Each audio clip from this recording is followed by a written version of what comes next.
They are my student who scored 95, even one of the student even scored 98 in this paper.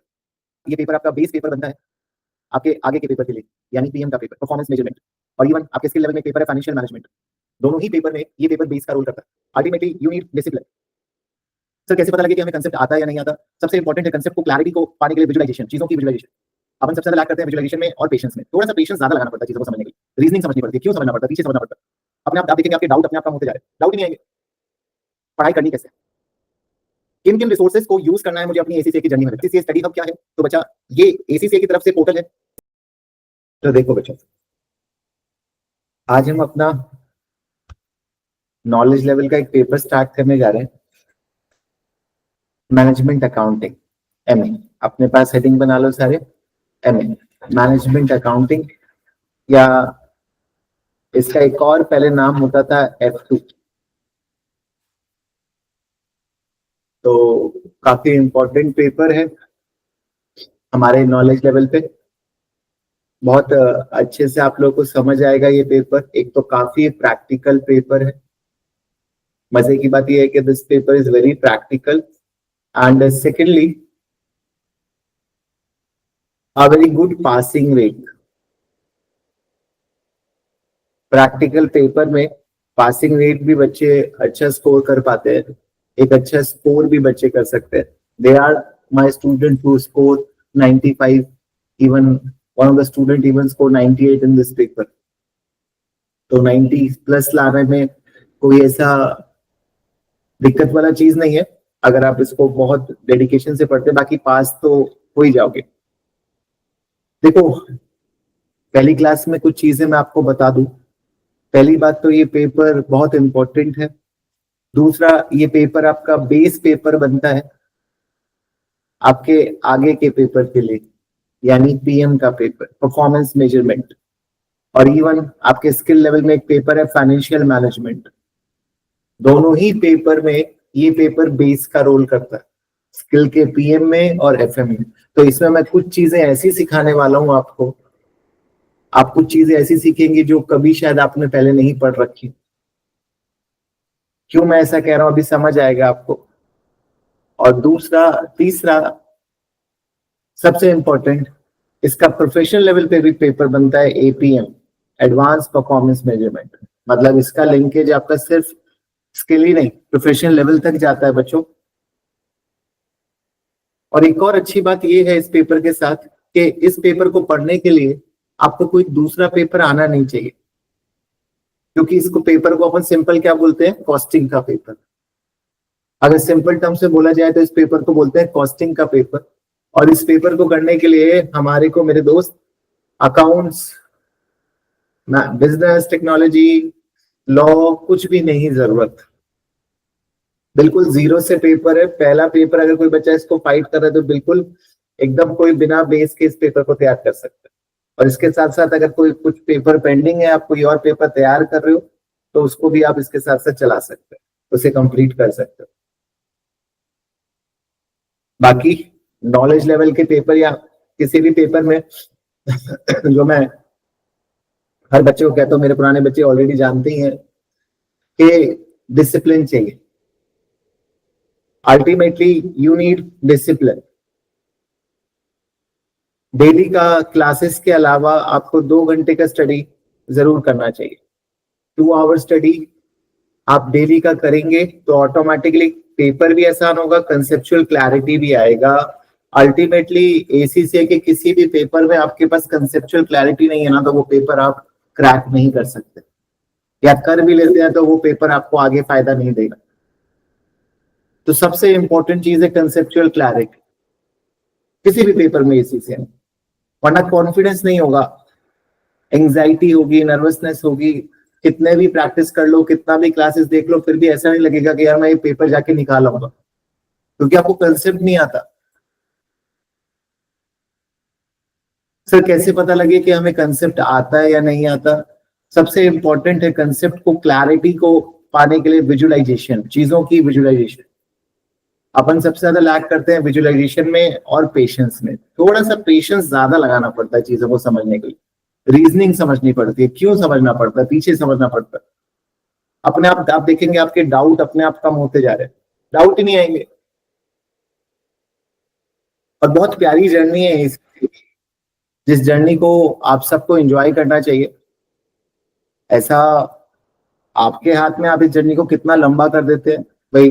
करने को आप 5 साल में करिए, 10 साल में करिए, बट एक रीजनेबल बच्चे, जितने भी बच्चे मेरे पास से पास हुए हैं, 2.5 से 3 साल में क्रैक कर लेते हैं। अगर कोई हेल्थ इश्यूज नहीं आते हैं, कोई और इश्यूज नहीं है, तो टाइमली हर 2 से 3 महीने में 1 या 2 पेपर आप क्रैक कर सकते हैं एसीसी के। बहुत डिफिकल्ट पेपर नहीं है। और आपको तो अल्टीमेटली मतलब किस बात से है? आपको अपनी जर्नी अचीव करने से मतलब है। आपका दोस्त क्या कर रहा है, आप वो कितने पेपर निकाल चुका है, आपने क्या निकाला, नहीं, सबकी अपनी रेस है। बस हाँ, कुछ भी अगर गड़बड़ होती है, कभी भी फिसलते हो, तो वापस स्टैंड बैक होकर खड़े हो जाओ, भरोसा रखो, अच्छा कोर्स है, जो एम्प्लॉयबिलिटी है, कहीं कहीं किसी लेवल पे आपको डरने की जरूरत नहीं है। और बहुत ज्यादा आपकी लाइफ का टाइम नहीं लेगा। कुछ भी आप इसके बाद परस्यू करना चाहते हो वो सब परस्यू कर सकते हो। मोस्टली इस बैच में जो बच्चे पढ़ रहे होंगे वो 12th पास आउट होंगे या फर्स्ट ईयर में होंगे। तो कोई बहुत ज्यादा ऐसा नहीं है कि आप बहुत ज्यादा कुछ और करोगे इस टाइम को यूटिलाइज। तो एक अच्छी क्वालिफिकेशन में आप टाइम इन्वेस्ट कर रहे हो, वरी नहीं करना, स्ट्रेस नहीं लेना है, पढ़ाई है, हो जाएगी। देखो, मैं एक चीज सब बच्चों को बोलता हूँ, फंडा यूज करो सीपीआर का। एसीसी के किसी भी पेपर को पढ़ना है तो फंडा क्या रखना है? सीपीआर। क्या होता है सीपीआर? सीपीआर जानते हैं? मूवीज में देखा है, जब पेशेंट मरने वाला होता है तो लास्ट स्टेज में सीपीआर किया जाता है, चेस्ट पे प्रेशर बनाते हैं तो ताकि उसकी सांसें लौट के आ जाए। तो इतना बुरा हाल तो नहीं है आप लोगों का कि सीपीआर करना पड़े, बट सीपीआर वाली स्ट्रैटेजी ही पढ़ाई में लगानी है आपको। सी फॉर कंसेप्चुअल क्लैरिटी, पहली चीज। ये चीज तो बच्चा, मैं आपको जितना बोलूं उतना कम है। जैसे आप समझते हो, जो आप इसका मीनिंग समझते हो, सही समझते हो, वही बात मैं कह रहा हूं। रेक्टाफिकेशन काम नहीं आएगी 13 के 13 पेपर। और जो बच्चे पेपर निकाल चुके हैं वो समझते हैं बात। नहीं अमन, करेक्ट है लक्ष्य? तो और पी फॉर प्रैक्टिस। भाई चीजें समझ आ गई, बहुत कंसेप्चुअली आप स्ट्रांग हो गए, बट अपनी बुक से उठा के क्वेश्चन बनाने का टाइम नहीं मिलता, 4 क्वेश्चन भी डेली के सॉल्व नहीं करते हो, तो असली मिस्टेक करने लग जाओगे, छोटी छोटी गलतियां होने लग जाएंगी। और फाइनली रिवीजन। ये भी बहुत बड़ी प्रॉब्लम है कि बच्चे टाइमली रिवीजन नहीं करते हैं, फिर भूल जाते हैं। अब भूलोगे यार, आप 1 1 महीने का गैप कर दोगे, 15 दिन का, तो रिवाइज करना, देखो हर किसी का पावर सेम नहीं है ना। मैं तो एवरेज बच्चे की बात कर रहा हूँ। कई बच्चे होते हैं जिनको कुछ दिक्कत नहीं होती रिकवर करने में, तो उनके साथ इतना इशू भी नहीं है, बट जिन बच्चों को दिक्कत होती है उनको टाइमली रिवाइज करना चाहिए। और आप लोगों के सामने जनरली मैं तो आप लोग को नोट्स बनवाता हूँ, आप नोट्स ही रिवाइज कर लो, आपसे पूरी बुक रिवाइज नहीं होती तो। ठीक है, तो ये फॉलो करना स्ट्रैटेजी। तो थोड़ा सा एक मेरी तरफ से दोबारा से वही बातें जो जरूरी है, आप सबको पता है किसी कोर्स को स्टार्ट करने से पहले। ऐसा कोई मेरा आज बहुत पढ़ाने का मकसद नहीं है आप लोगों को, आप लोगों से डिस्कस ही करना है कि कैसे इस जर्नी को लेके चलना है।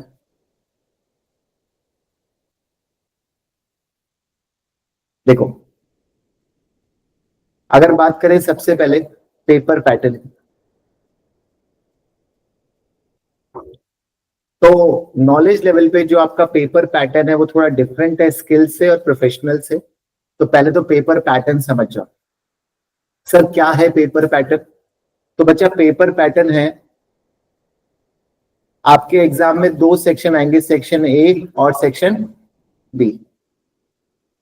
सेक्शन ए आएगा आपके एग्जाम में 70 मार्क्स का, और सेक्शन बी में जनरली 3 क्वेश्चन 10 10 मार्क्स के भी हो सकते हैं, 2 क्वेश्चन 15 15 मार्क्स के भी हो सकते हैं, मतलब 30 मार्क्स का आता है। आपका सेक्शन बी 30 मार्क्स का आएगा मेरे बच्चा, और सेक्शन ए भी, सेक्शन ए तो आपका 70 मार्क्स का आएगा। इसमें 35 एमसीक्यू क्वेश्चन होंगे, 35, और एक एमसीक्यू क्वेश्चन कितने मार्क्स का? 2 मार्क्स का। अच्छा सर, एमसीक्यू में केबीसी खेलेगा क्या? 4 में से एक ऑप्शन, 4 में से एक ऑप्शन, बल्कि केबीसी तो कम ही आता है, ज्यादा तो क्या आते हैं? Fill in the blanks. Theory questions भी बहुत आते हैं, प्रैक्टिकल थ्योरी। तो दोनों टाइप के क्वेश्चन के लिए तैयार है ना, जिसमें 4 ऑप्शन होंगे, कोई एक टिक करना होगा, या पूरा क्वेश्चन दिया है, फिल इन द ब्लैंक्स दिया है, इसके अंदर फिल करना होगा मेरे को। आती है बात समझ? सेक्शन बी क्या डिफरेंस है सर? तो सेक्शन बी क्या होता है कि किसी पर्टिकुलर एरिया से आता है। आपके एमए के सिलेबस के बारे में मैं बात करूंगा, तो एमए के सिलेबस के पर्टिकुलर एरिया से थोड़ा सेक्शन बी आके बनता है, आपका सिलेबस आके बनता है। वो कौन कौन से चैप्टर से बनता है वो बाद में अपन डिस्कस करेंगे। बस होता क्या है, उन पर्टिकुलर एरिया पे एमसीक्यू होते हैं। मान लो 5 एमसीक्यू है वो पर्टिकुलर एरिया पे, तो फिक्स एरिया पे ही एक साथ कई सारे एमसीक्यू आना सेक्शन बी है। आपको इंडिविजुअली पास नहीं होना होता, सेक्शन ए और सेक्शन बी में दोनों मिला के आपको 50 मार्क्स लाने होते हैं। 100 मार्क्स का आपका कंप्यूटर बेस्ड एग्जाम होगा। कैसा एग्जाम होगा? Computer based. और कंप्यूटर बेस्ड एग्जाम में 100 में से 50 बच्चा लेके आ रहे हैं, आपको नो नेगेटिव मार्किंग। एक गुड न्यूज अपने पास ये है कि कोई नेगेटिव मार्किंग है नहीं, ये बात भी मैं आपको बता देता हूं, नो नेगेटिव मार्किंग सर। हाँ, और कितने मार्क्स लाने किसी भी पेपर में? 50%। हालांकि पासिंग रेट तो बहुत अच्छी है, 60-70% बच्चे इस पेपर को क्रैक कर लेते हैं, 100 में से 60-70 बच्चे पास हो जाते हैं। तो कोई नेगेटिव मार्किंग नहीं है, 50% आपको पास होने के लिए चाहिए। पेपर पैटर्न मोटा मोटा आपको समझ आ गया, पूरा एमसीक्यू है। स्किल लेवल में 60% एमसीक्यू, 40% राइटिंग होता है। प्रोफेशनल लेवल में कोई एमसीक्यू नहीं होता। आगे के लेवल पे आगे की बातें करेंगे बच्चों, अभी के लेवल पे अभी की बातें समझो। ठीक है सर, यहां तक बात समझ आती है? देखो मैं आपको शो करता हूं कि एक्चुअली आपका पेपर कैसा आता है कंप्यूटर बेस्ड। आपके पास एक सैंपल पेपर होता है जो एसीसी की वेबसाइट पे अवेलेबल होता है। एक मॉक है, इसको सॉल्व भी करना है तैयारी होने के बाद, अभी तो नहीं, अभी तो मैं बस आपको शो कर रहा हूं। तो इस टाइप से ये एक मॉक आपको मैं दिखा रहा हूं। एग्जाम विंडो ऐसे आएगी आपके पास। जब आप एसीसी का एग्जाम, इसका एग्जाम देने जाओगे सेंटर पे, तो सेंटर पे एग्जाम विंडो ऐसे ओपन होगी।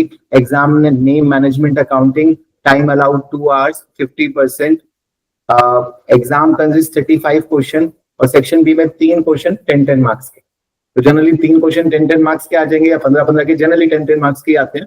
तो 3 क्वेश्चन कौन से आ गए? 10-10 मार्क्स के। ठीक है, 3 एरिया से आ जाएंगे। Generally standard costing, performance measurement, कुछ मेजर एरिया है बजटिंग, वहां से ये क्वेश्चन आते हैं, मैं बताऊंगा।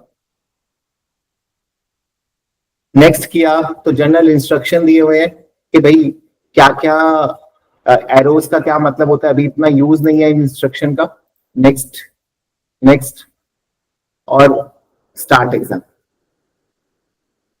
एक तो एग्जाम डे पे बिल्कुल घबराओ मत, कॉन्फिडेंस रखो अपने अंदर, और लंबी लंबी सांसें लो, जरूरी है, तभी ब्रेन वर्क करता है। अब देखो यहाँ पे आपको साफ दिखा रहा है।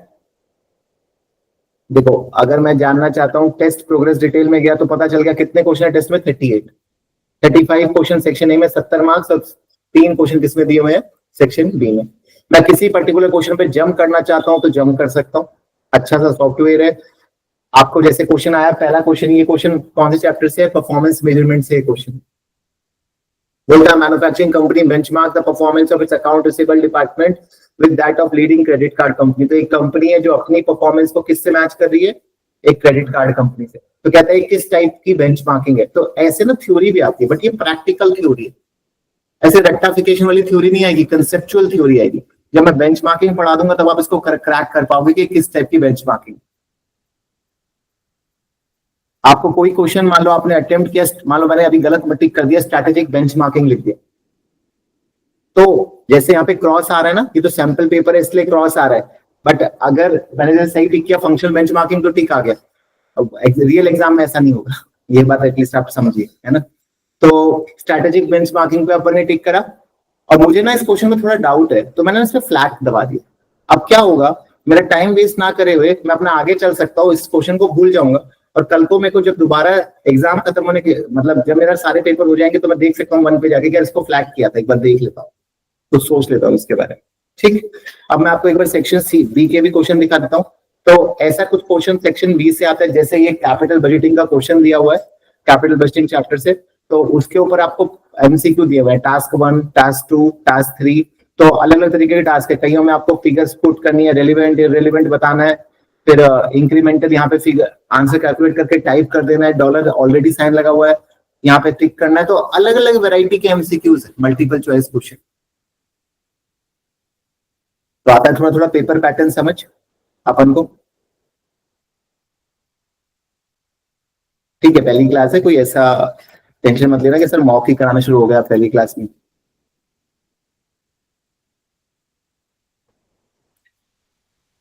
ठीक है सर, तो पेपर पैटर्न तो बच्चों को सबको समझ आ गया। पेपर पैटर्न के बाद दूसरी इंपॉर्टेंट चीज जो हर बच्चे को पता होनी चाहिए वो है रिसोर्सेस। पढ़ाई करनी कैसे, किन किन रिसोर्सेस को यूज करना है मुझे अपनी एसीसीए की जर्नी में बेटा।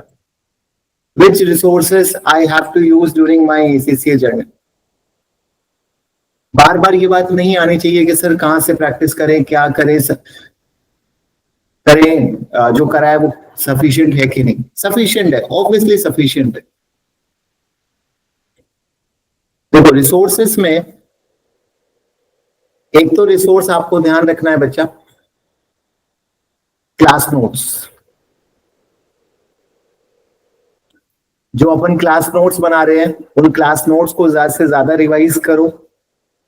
कोई भी टॉपिक करते हो हर 2-3 दिन में उस टॉपिक को रिवाइज करो, बहुत जरूरी है। दूसरा इंपॉर्टेंट चीज है बच्चा स्टडी टेक्स्ट। आपके पास एक स्टडी टेक्स्ट होगा सब पे, एक किट होगी, हर पेपर का एक स्टडी टेक्स्ट है और एक किट है। तो स्टडी टेक्स्ट से इनिशियली क्वेश्चन बनाओ, फिर किट से बनाओ। चैप्टर वाइज इंडेक्स दिया हुआ है।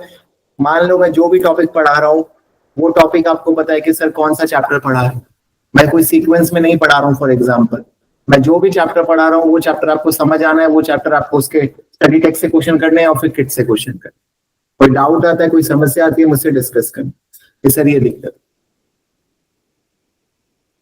कोई बहुत बड़ा मंत्र है नहीं एसीसीए की पढ़ाई में। इसके बाद सबसे अच्छा रिसोर्स कौन सा है, स्टडी। एसीसीए नॉलेज लेवल पे बहुत अच्छा रिसोर्स है ACCA study hub.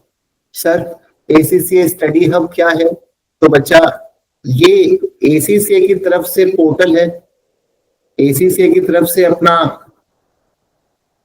Question bank का स्टडी टेक्स्ट का पोर्टल है, जो एक बार आप एसीसीए में जब रजिस्टर्ड हो जाते हो तब इसे एक्सेस कर सकते हो। जो आपकी एसीसीए की यूजर आईडी है,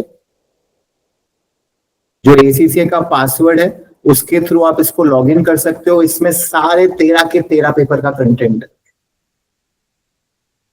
बस थोड़ा सा कैच ये है कि सारा एलएमएस पोर्टल पे है, ऑनलाइन पोर्टल है, तो अब आपको कोई ऑनलाइन पोर्टल की जरूरत नहीं है।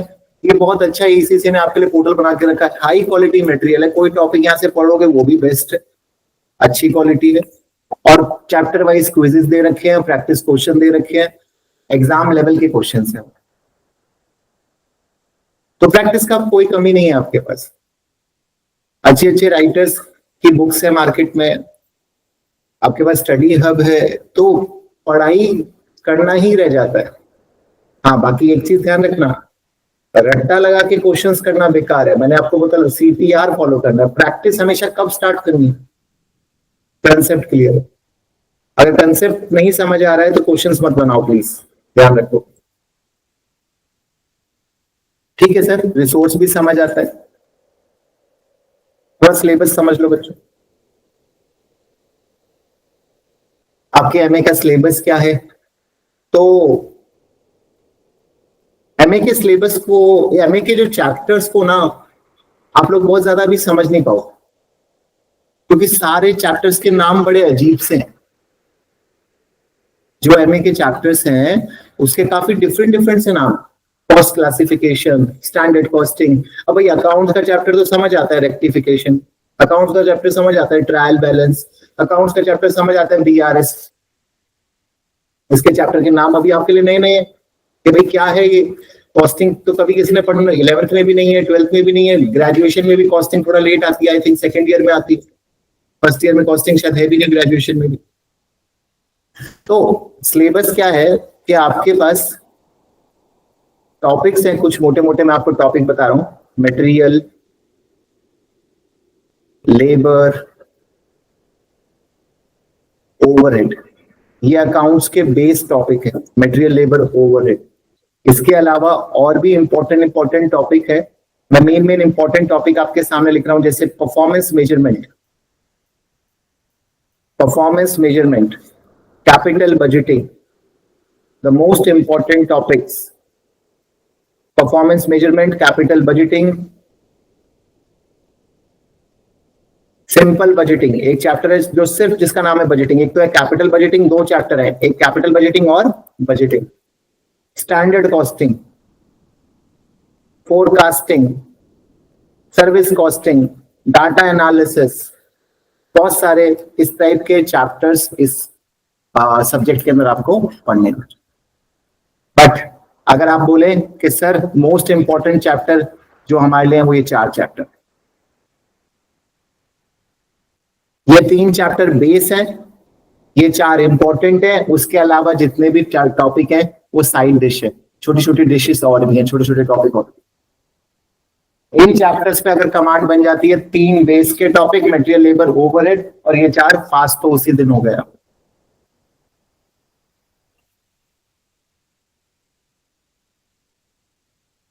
ठीक है बच्चों, यहाँ पे सारी बात समझ आती है। पेपर पैटर्न को लेके क्लैरिटी है बच्चों को, पेपर पैटर्न को लेके, रिसोर्सेज को लेके समझ आता है, और लास्टली सिलेबस की अपन ने बात की।